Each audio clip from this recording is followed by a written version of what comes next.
Hello engineers, मैं engineer Vishal Yadav स्वागत करता हूं आपका आपके अपने यूट्यूब चैनल सिविल पितामह सिविल इंजीनियरिंग ट्रेनिंग इंस्टीट्यूट। आज हम लोग यहां पे बात करेंगे how to find the size of column according to IS code 456 and also हम लोग यहां पे बात करेंगे कि कैसे हम थंब रूल के अकॉर्डिंग अपने घरों में डिसाइड करते हैं कि हमें कितने बाई कितने का कॉलम देना चाहिए।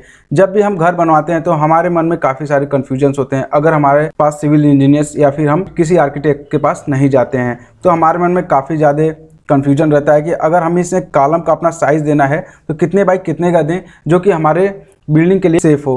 तो आगे हम देखते हैं कि इसमें क्या बताया गया है इस वीडियो में। जैसा कि यहाँ पे कॉलम के बारे में बताया गया है। कॉलम क्या होता है? कॉलम के बारे में तो आप सभी लोग जानते हैं। इसमें बताया गया है a column is a vertical structural member in buildings to transfer a compressive load. Compressive load को ट्रांसफर करने के लिए आपका एक वर्टिकल मेंबर होता है बिल्डिंग का, जिसे हम कॉलम कहते हैं। और इसमें बताया गया है columns are constructed from material such as stone, brick, concrete, timber, steel and so on which have good compressive strength.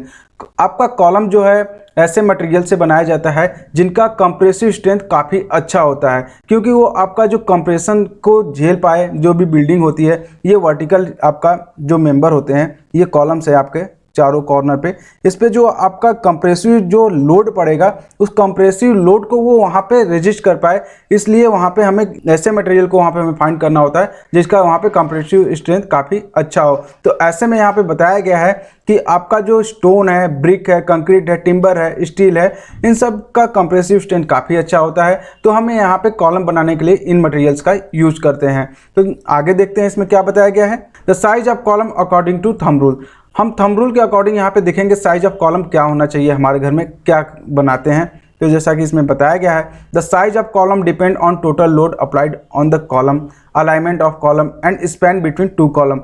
जो कि आपका जो उसमें कॉलम का साइज डिपेंड करता है कि उस पर कितना आपका लोड आएगा। हम पहले तो हमें ये सोचना चाहिए कि हमें कितने फ्लोर तक हमें घर बनाना है, तो उसके अकॉर्डिंग हम यहाँ पे साइज ऑफ कॉलम वहाँ पे डिसाइड करते हैं। जो कि इसमें बताया गया है कि आपका जो उस पर जो आपका लोड पड़ेगा उसके अकॉर्डिंग, और आपके दो कॉलम के बीच में आप डिस्टेंस कितना दे रहे हैं उसका भी वहाँ पे काफ़ी फैक्टर पड़ता है। तो आगे देखते हैं इसमें क्या बताया गया। There is some thumb rule which might be helpful in deciding the size of column in residential building. Residential building में आपका यहाँ पे कुछ थंब रूल बताया गया है जो कि डिसाइड करने में हमें कितने बाई कितने का कॉलम दे या फिर साइज ऑफ कॉलम हमें काफ़ी हेल्प करेगा। तो देखते हैं इसमें क्या बताया गया है। It could be 230 by 230 mm for G+1। अगर हम G+1 का बिल्डिंग बना रहे हैं तो वहाँ पे 230 बाई 230 mm का हम वहाँ पे अगर दे रहे हैं कॉलम, तो सेफ होगा हमारे बिल्डिंग के लिए। आगे इसमें बताया गया it could be 230 into 300 mm for G+2। अगर G+2 बना रहे हैं तो वहाँ पे 230 बाई 300 का हम वहाँ पे कॉलम देते हैं तो वो सेफ होगा। और इसमें बताया गया है it could be 300 by 300 mm for G+3। अगर हम G+3 बना रहे हैं तो वहाँ पे हमें 300 बाई 300 का कॉलम देना ही चाहिए, उससे कम का नहीं देना चाहिए। ये हमारा कुछ थंब रूल है जो कि हमें G+3 तक के लिए है। उससे ऊपर अगर आप घर बनवा रहे हैं कि उससे अगर ज़्यादा फ्लोर का, तो आपको किसी सिविल इंजीनियर्स या फिर आर्किटेक्ट से जरूर वहाँ पे आपको कंसल्ट करना चाहिए। और दोस्तों इसमें क्या बताया गया है कि अगर G+3 तक आप बना रहे हैं तो उसमें बताया गया है using M25 grade of concrete ratio 1:1 with Fe 500 grade of steel. जैसे कि इसमें बताया गया है अगर आप वहाँ पे G+3 तक का ये बिल्डिंग बना रहे हैं तो उस कॉलम में आपका M25 का वहाँ पे रेशियो कंक्रीट होना चाहिए। तो आपका यहाँ पे रेशियो क्या कहता है, कंक्रीट का रेशियो होता है 1:2, यानी कि 1 आपका सीमेंट हो जाएगा, 1 सैंड हो जाएगा और 2 वहाँ पे आपका एग्रीगेट हो जाएगा।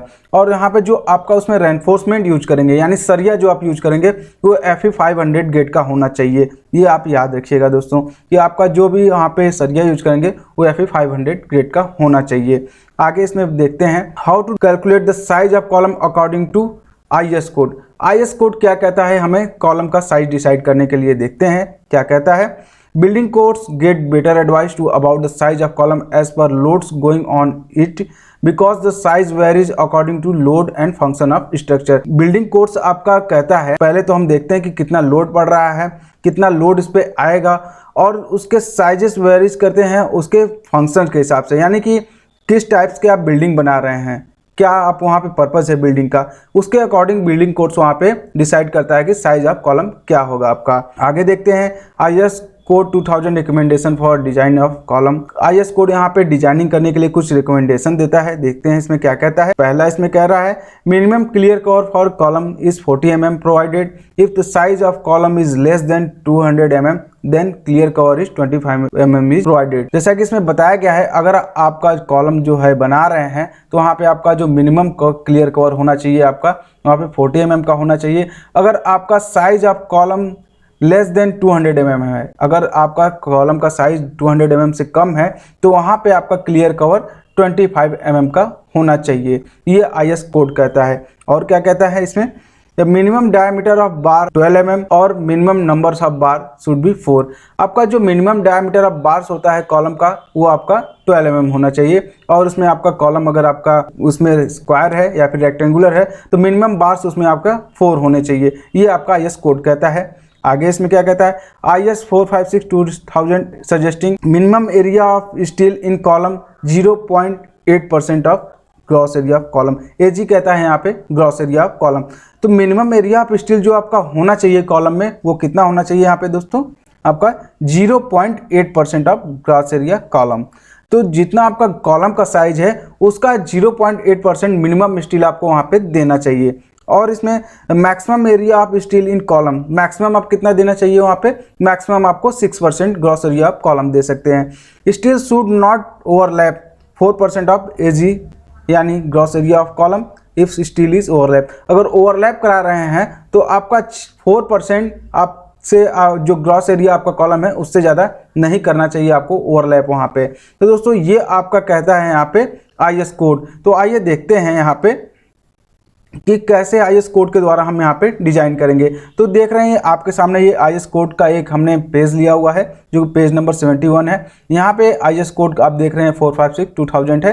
तो यहाँ पे आप देख रहे हैं क्लॉज नंबर 39.3, यहाँ पे ये फार्मूला बताया गया है उसका डिजाइन करने के लिए। तो फार्मूला है आपका 0.4 FCK into AC plus 0.67 FY into ASC।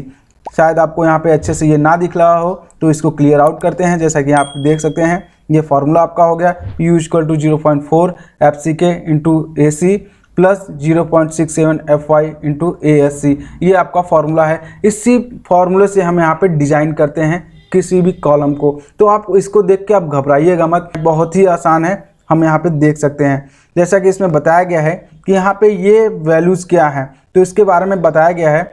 PU आपका होता है यहाँ पे अल्टीमेट एक्सियल लोड, जो आपका उसमें कितना लोड लगेगा वो आपका PU से डिसाइड करता है। यहाँ पे FCK जो ये आपका 0.4 तो फॉर्मूले में है। FCK क्या है, FCK आपका characteristic compressive strength of concrete, यानी ग्रेड ऑफ कंक्रीट, जिस ग्रेड का आप वहाँ पे कंक्रीट यूज करेंगे वहाँ पे M25 का यूज किया था तो M25 वहाँ पे हो जाएगा FCK।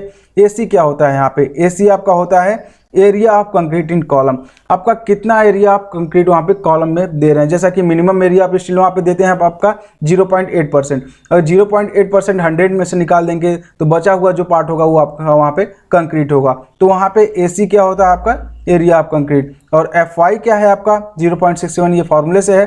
FY आपका यहाँ पे grade of steel in column, जैसा कि हमने ग्रेड बताया था आपका F कितना लिया था आपने FE 500, तो ये FY जो है आपका ये यहाँ पे grade of steel in column होगा। और ASC क्या है आपका, ये ASC आपका यहाँ पे है area of steel in column, कि कितना आप एरिया ऑफ स्टील वहाँ पे यूज करते हैं कॉलम में, वो वहाँ पे डिसाइड करता है ASC। और AG जो है आपका यहाँ पे ग्रॉस एरिया ऑफ कॉलम, जो कि हमने बताया कि AG आपका डिनोट करते हैं AG को ग्रॉस एरिया ऑफ कॉलम से। तो आगे देखते हैं जैसा कि यहाँ पे calculation for size of column आप देख रहे हैं। यहाँ पे हमने एक छोटा सा एक एग्जाम्पल बनाया हुआ है जिससे कि ये फुटिंग हो गया और ये आपका कॉलम है। इसमें ये आपका एक्सियल लोड लग रहा है, एक्सियल लोड 12 किलो न्यूटन का आपका ये लग रहा है। तो हमें यहाँ पे डिसाइड करना अपना यहाँ पे साइज ऑफ कॉलम, कि हमें साइज ऑफ कॉलम कितना देना चाहिए। तो देखते हैं जैसा कि इसमें बताया गया है इंक्रीज 10% फॉर सेफ्टी फैक्टर, जैसा कि जितना भी आपका लोड इस पर पड़ रहा है उसका 10% आपको यहाँ पे बढ़ा देना है सेफ्टी फैक्टर के रीजन से। तो अगर यहाँ पे 12 किलो न्यूटन का हम यहाँ पे लोड लगाए थे तो उसका 10% बढ़ाए हैं तो हमारा आ गया 120, और इसको जब प्लस किए हैं तो हमारा हो जाएगा 1320 किलो न्यूटन, यानी हमारा यहाँ पे 1320 किलो न्यूटन का लोड लग रहा है। तो इसके लिए अब हम यहाँ पे डिज़ाइन करेंगे एक कॉलम का, कि कितना हमें कॉलम का साइज रखेंगे। तो देखते हैं जैसा कि यहाँ पे एक बताया गया आपका here we are using 1% of steel 99% of concrete gross area of column. जैसे कि हमने यहाँ पे एक बता दिया है आपको, आप कंफ्यूज ना हो उसके लिए। तो यहाँ पे ये आपका फॉर्मूला हो गया। इस फॉर्मूले में हमारा जो ये आपका 1320 किलो न्यूटन आपका यहाँ पे लोड था, आपका इस 1320 किलो न्यूटन को न्यूटन में बदलने के लिए हमने यहाँ पे 10⁻³ से मल्टीप्लाई किया हुआ है, तो न्यूटन में बदल जाएगा। और ये आपका फॉर्मूला है। इस फॉर्मूले में हमने बस यहाँ पे वैल्यूज़ को पुट किया हुआ है। तो देखते हैं, आइए वैल्यूज़ को पुट करते हैं। 0.4 आपका फॉर्मूले में है। FCK आपका M25 था, जैसा कि हमने बताया था आपका F25 ग्रेड का हमने वहाँ पे कंक्रीट लिया हुआ था। और यहाँ पे एक AC क्या है आपका, एरिया ऑफ कंक्रीट हमने बताया था, जैसा कि आपका यहाँ पे 99% आपका यहाँ पे हमने कंक्रीट रखा हुआ है। तो 99% को हमने जब कन्वर्ट किया हुआ है तो 0.99 ग्रॉस एरिया ऑफ कॉलम ये हो जाएगा। और दोस्तों यहाँ पे आपका 0.67 आपका ये फॉर्मूले से है। FY ये क्या था आपका ये था grade of steel. Grade of steel हमने कितना बताया था आपको वहाँ पे, आपको याद होगा तो FE 500। तो 500 का यहाँ पे हमने उसको पुट कर दिया है। SC क्या था आपका, एरिया ऑफ यहाँ पे स्टील। एरिया ऑफ स्टील आपका हमने कितना लिया हुआ है 1%। 1% को आप जब कन्वर्ट करेंगे तो हो जाएगा आपका 0.01 ग्रॉस एरिया ऑफ कॉलम। ये हमने यहाँ पे बस छोटा सा वैल्यू पुट किया है। आप देख रहे हैं कुछ मैथमेटिकल नहीं है, बहुत ईजिली आपको बस यहाँ पे एक छोटा सा प्लस करना है और कुछ नहीं करना है। जैसा कि आप देख रहे हैं यहाँ पे ये आपका तो सेम है। बस यहाँ पे जब इसको आप यहाँ पे सॉल्व करेंगे तो हो जाएगा 9.9 ग्रॉस एरिया ऑफ कॉलम। जब इसको आप सॉल्व करेंगे तो हो जाएगा आपका 3.35 ग्रॉस एरिया ऑफ कॉलम। ये दोस्तों हमारा आ गया है। अब हमें यहाँ पे देखना है कि ग्रॉस एरिया आप कितना आ रहा है हमारा। तो यहाँ पे ये आपका 1320 किलो न्यूटन ये आपका था। इसको न्यूटन में चेंज करने के लिए हमने 10⁻³ से मल्टीप्लाई किया हुआ है। आगे ग्रॉस एरिया निकालने के लिए हमने क्या करना है, बस इस वैल्यू को जो आपका ये वाली वैल्यू है इसको यहाँ पे इसके नीचे हमने भेज दिया है, तो आपका निकल जाएगा ग्रॉस एरिया ऑफ कॉलम। तो ग्रॉस एरिया कॉलम निकालने के लिए हमने क्या करना है, यहाँ पे आपको जो अब इसको प्लस करेंगे तो आपका हो जाएगा 13.25, क्योंकि बहुत छोटा सा है आप कर सकते हैं। तो आप यहाँ पे इसको करेंगे 30.25। तब जब इसको आप सॉल्व करेंगे तो आपकी कुछ वैल्यू आएगी। तो वैल्यू कितनी आएगी आपको 99622.64 mm²। ये आपका वैल्यू आ जाएगा ग्रॉस एरिया ऑफ कॉलम। ये total gross area of column आ गया है। लेकिन हमें साइज ऑफ कॉलम निकालना है कि कितने बाई कितने का होगा। तो उसको निकालने के लिए हमें कुछ नहीं करना है, बस छोटा सा यहाँ पे हमने दोस्तों और मैथमेटिकली करना है। करना क्या है, बस इसका अंडर रूट कर देना है। जो भी वैल्यू आपकी ग्रॉस एरिया आई है उसका अंडर रूट कर देना है। तो अंडर रूट करेंगे तो आपका कितना आ जाएगा, यहाँ पे तो आ जाएगा आपका अंडर रूट करने पे 315.63, यानी कि हम इसको ले लेंगे 300 mm। ये हमारा हो जाएगा फॉर स्क्वायर कॉलम के लिए 300/300 कॉलम ऑफ साइज हो जाएगा। जैसा कि आप देख रहे हैं आपके सामने कॉलम है, ये कॉलम का साइज हमने यहाँ पे 300/300 का डिजाइन किया हुआ है। तो 300/300 mm का आपका यहाँ पे कॉलम आ गया है। दोस्तों हम उम्मीद करते हैं कि आपको हमारा वीडियो पसंद आया होगा। अगर आपको हमारे वीडियो पसंद आया तो हमारे चैनल को लाइक शेयर और सब्सक्राइब करना बिल्कुल ना भूलें। अगर इससे रिलेटेड आपको कोई भी क्वेरी हो तो हमारे डिस्क्रिप्शन में दिए गए नंबर पे, व्हाट्सएप नंबर पे आप मैसेज करें, ज़रूर हम रिजॉल्व करेंगे। जय हिंद।